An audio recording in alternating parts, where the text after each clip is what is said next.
বিক্ষোভ একসঙ্গে কল্যাণ বন্দ্যোপাধ্যায় মহুয়া মৈত্র একেবারে অভিষেক বন্দ্যোপাধ্যায়ের নেতৃত্বে তৃণমূল সাংসদদের বিক্ষোভ। সংসদ চত্বরে তৃণমূল সাংসদদের বিক্ষোভ। বাংলা ও বাঙালি ইস্যুতে সুর চড়াচ্ছে তৃণমূল সাংসদরা এবং উল্লেখযোগ্যভাবে একসঙ্গে বিক্ষোভে সামিল হতে দেখা যাচ্ছে কল্যাণ বন্দ্যোপাধ্যায় এবং মহুয়া মৈত্রকে। একেবারে তৃণমূল সাংসদদের বিক্ষোভ, একেবারে সামনে কল্যাণ বন্দ্যোপাধ্যায় মহুয়া মৈত্র একসঙ্গে বিক্ষোভ। অভিষেক বন্দ্যোপাধ্যায়ের নেতৃত্বে তৃণমূল সাংসদরা সুর চড়াচ্ছেন বাংলা ও বাঙালি ইস্যুতে। আর এই প্রসঙ্গে কল্যাণ বন্দ্যোপাধ্যায় তৃণমূল সাংসদ কি বলেছেন শুনুন।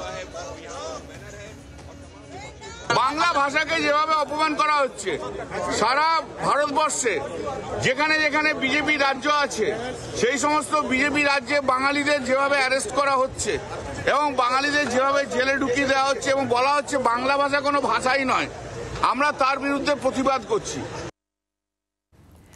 বাংলা ও বাঙালি ইস্যু এরই পাশাপাশি এসআইআর ইস্যু নিয়েও তৃণমূল সাংসদরা সুর চড়াচ্ছে, তৃণমূল কংগ্রেস সুর চড়াচ্ছে। এই প্রসঙ্গে কল্যাণ বন্দ্যোপাধ্যায় কি বলেছেন শুনুন।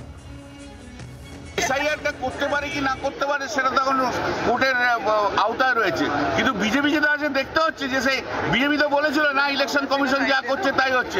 বিজেপির মুখে কেমন ঝামা ঘষা দিয়েছে সুপ্রিম কোর্ট, আধার কার্ডও নিতে হচ্ছে, এপিক কার্ডও নিতে হচ্ছে। বাংলার আওয়াজ, বাঙালির আবেগ, জি 24 ঘন্টা।